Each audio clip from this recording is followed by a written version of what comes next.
असम में 6 समुदाय अनुसूचित जनजाति के दर्जे की मांग कर रहे हैं। अगर किसी समुदाय को अनुसूचित जनजाति का दर्जा प्रदान करना होता है, तो उसकी प्रक्रिया क्या है और साथ ही अनुसूचित जनजातियों के वर्गीकरण का असम में पूरा समीकरण क्या है, क्या इक्वेशन है? चलिए इस वीडियो के माध्यम से जानने की कोशिश करते हैं।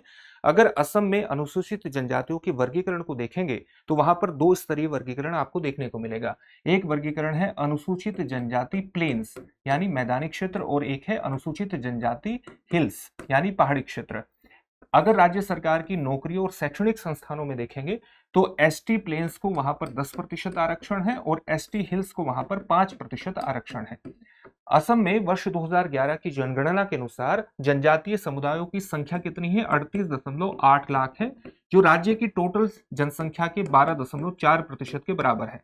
अगर असम में जनजातीय समुदायों के सबसे बड़े जनजातीय समुदायों को देखें, तो अगर आपको वो पूरा समीकरण देखना है, तो बोडो जो समुदाय है उसकी जनसंख्या कितनी है? 35% है टोटल एसटी समुदाय के अंतर्गत जो आती है। मिशिंग समुदाय की संख्या है 17.52%। अगर प्रतिशत में बात करें तो कार्बी की है 11.1%, राभा 7.6%। इसके अलावा सोनवाल, कछारी, लालूंग, गारो और दिमासा समुदाय भी महत्वपूर्ण जनजातीय समुदाय हैं जो असम के हैं। तो ये कुछ महत्वपूर्ण जनजातीय समुदाय हैं असम से रिलेटेड। जिन 6 समुदायों के द्वारा एसटी दर्जे की मांग की जा रही है, वे कौन से हैं? वो है ताई अहोम, मोरान, मोटक, चुटिया, कोच राजवंशी, टीस ट्राइब्स और आदिवासीज। अगर हम देखें तो ये सारे 6 के 6 समुदाय ओबीसी के अंतर्गत आते हैं और असम में ओबीसी को 27% आरक्षण है।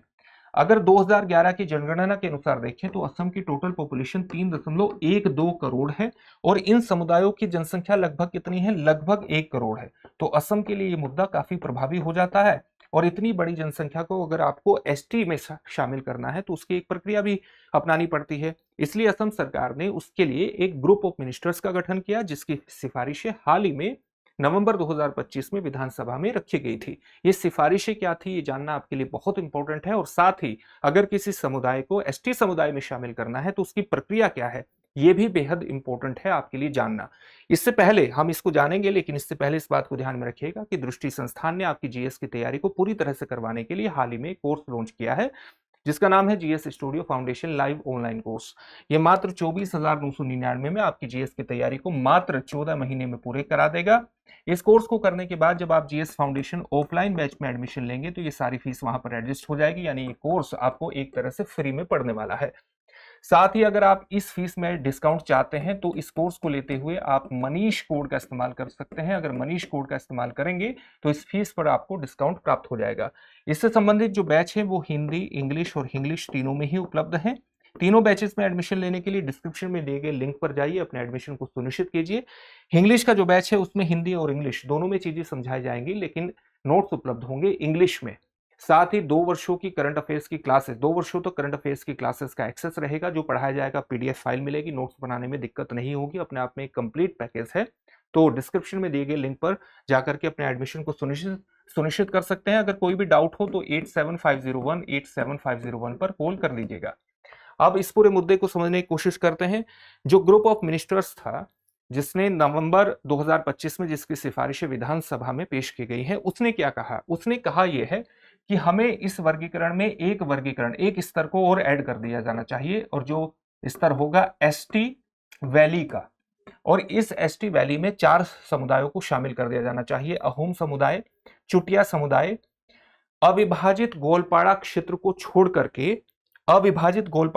छोड़ करके कोच राजवंशी समुदाय, टी ट्राइब्स और आदिवासियों को एसटी वैली में शामिल किया जाना चाहिए।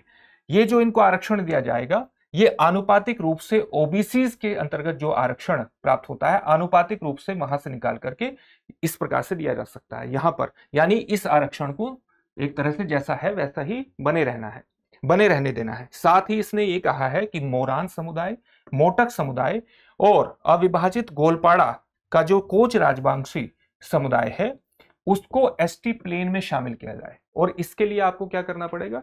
बोडोलैंड ट्राइबल टेरिटोरियल जो काउंसिल है, जो बीटीसी है, उससे नो ऑब्जेक्शन सर्टिफिकेट भी लेना होगा। इसके अलावा इसकी सिफारिशों में शामिल है कि कोकराझार लोकसभा क्षेत्र और दीफू लोकसभा क्षेत्र को क्रमशः शेड्यूल्ड ट्राइब प्लेन्स और शेड्यूल्ड ट्राइब्स हिल्स के लिए आरक्षित करने के लिए लोकसभा क्षेत्र, इन लोकसभा क्षेत्रों को परमानेंटली इनके लिए आरक्षित करने के लिए संविधान संशोधन भी किया जाना चाहिए, वो भी इन्होंने अपनी सिफारिश में शामिल किया है। और ये भी कहा है कि एसटी वैली के लिए संसद में आरक्षण के लिए सीटें आरक्षित करना भी आवश्यक है, ये भी इसके अंतर्गत सिफारिश के अंतर्गत शामिल किया गया है। तो ये इसकी कुछ महत्वपूर्ण सिफारिशें थी जिस पर हमने बात की है। इसका भी लगातार वहां पर विरोध हो रहा है, इस समुदाय के द्वारा जो आरक्षण मांगा जा रहा है असम में, इसका भी विरोध हो रहा है। यहां पर यह जानना बहुत इंपॉर्टेंट है कि अगर किसी समुदाय को एसटी वर्गीकरण में शामिल करना है तो उसके लिए प्रक्रिया क्या है। उस प्रक्रिया में अगर आप देखेंगे तो किसी समुदाय को एसटी में शामिल करने की जो सिफारिश है वो राज्य सरकार के द्वारा ही की जाती है। तो शुरुआत कहां से होगी? राज्य सरकार से होगी। राज्य सरकार की जो सिफारिशें हैं, जो प्रस्ताव है, वो कहां पर जाएगा? वो मिनिस्ट्री ऑफ ट्राइबल अफेयर्स, जनजातीय कार्य मंत्रालय के पास जाएगा, जो कि इसके प्रस्ताव की समीक्षा करेगी। और प्रस्ताव की समीक्षा करने के बाद जो रजिस्ट्रार जनरल ऑफ इंडिया है उसके पास वो प्रस्ताव भेज दिया जाएगा, जो कि जनसांख्यिकीय दृष्टिकोणों से, सामाजिक दृष्टिकोण से इसका पूरा परीक्षण करेगी।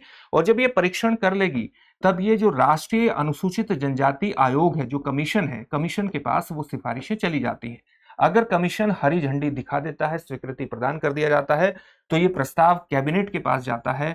और कैबिनेट अगर इसको प्रस्ताव को मंजूर प्रदान कर दे तो राष्ट्रपति की सहमति से फिर उस समुदाय को किसमें शामिल कर लिया जाता है? अनुसूचित जनजातियों की सूची में शामिल कर लिया जाता है। और इसके लिए जरूरी होता है कि संविधान अनुसूचित जनजाति आदेश 1950 में, आदेश 1950 में संशोधन किया जाए, क्योंकि यहां पर सूची में शामिल करने के लिए संशोधन को जरूरी होता है। राष्ट्रपति अनुच्छेद, किस अनुच्छेद के माध्यम से इसको सहमति प्रदान करते हैं? आर्टिकल 342 के अंतर्गत, अनुसूचित जनजाति के अंतर्गत यह सहमति प्रदान की जाती है किसी को अनुसूचित जनजाति का दर्जा प्रदान करने के अंतर्गत।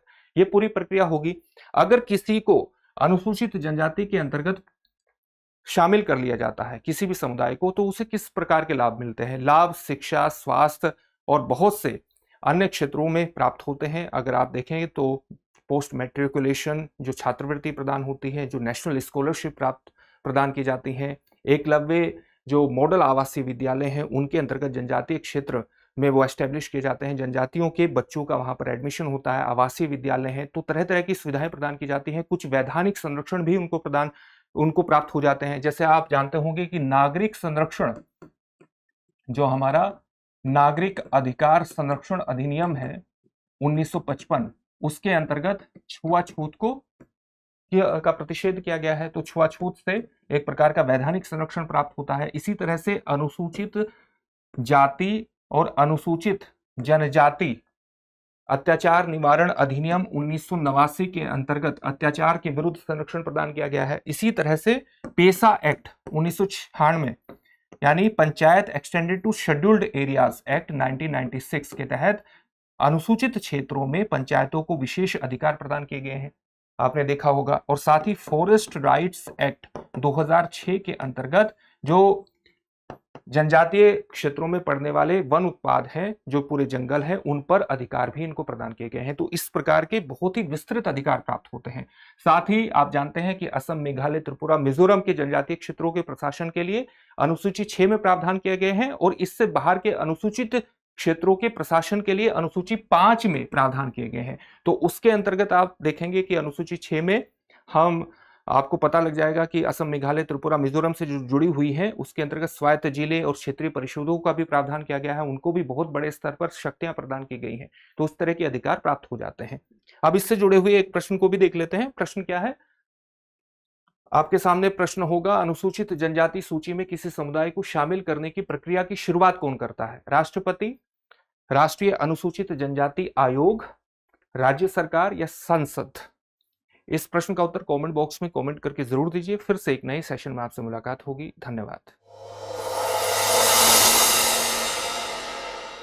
अब एग्जाम की तैयारी को और बेहतर करने के लिए हमारे चैनल को लाइक, शेयर और सब्सक्राइब करना ना भूलें।